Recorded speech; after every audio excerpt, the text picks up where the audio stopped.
to the thrilling and dark tale of a legendary figure from the Middle Ages. Vlad the Impaler, the Prince of Transylvania, was once a slave of the Turkish Empire. One day, while exploring the forest, Vlad and his soldiers discover a Turkish helmet in a stream. Alarmed, they suspect a Turkish scouting party is preparing for an invasion. They follow the stream to a high mountain cave, where they encounter something far more sinister. Inside the cave, they find the ground covered in crushed bones. Suddenly, they are attacked by an unknown creature in the dark. Vlad barely escapes into the sunlight, while his men are brutally killed.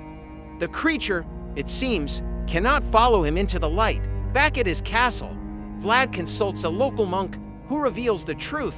The creature is a vampire, once a man who made a pact with a demon for special powers. The stage is set for an epic clash of mortal and supernatural forces. The next day, Vlad celebrates Easter with his wife Mirena, played by Sarah Gadon, his son Ingeras, portrayed by Art Parkinson, and their subjects.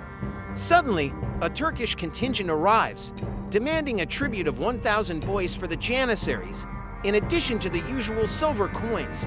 Vlad offers himself in place of the boys, but the Turkish Sultan, Mehmed the Conqueror, played by Dominic Cooper, refuses and demands Vlad's son as well. Desperate, Vlad seeks the vampire's help. Returning to the cave, the vampire offers Vlad his blood, which will temporarily grant him the powers of a vampire. If Vlad can resist the urge to drink blood for 3 days, he will revert to human form. Otherwise, he will remain a vampire forever, bound to serve his maker. Vlad accepts and drinks the vampire's blood. Awakening in the forest, he discovers his new abilities: heightened senses, increased strength, and the power to transform into a flock of bats. But his skin burns in sunlight. Returning to Castle Dracula, Vlad faces the Turkish army. Using his newfound powers, he single-handedly defeats them, then sends his people to the safety of Kozia Monastery. Mirena learns of Vlad's curse, but accepts it, believing he will regain his humanity once the Turks are defeated. During their journey, a gypsy named Shkulgim offers his blood to Vlad, knowing he is a vampire. Vlad resists. As they near the monastery, Turkish soldiers ambush them. Vlad's strength and abilities arouse suspicion among his subjects. At the monastery, a monk discovers Vlad's curse and incites the Transylvanians to trap him in a burning building. Black smoke blocks out the sun, allowing Vlad to escape and reveal his true nature, defending his actions as a desperate bid to save his people. That night, the Turkish army marches on the monastery.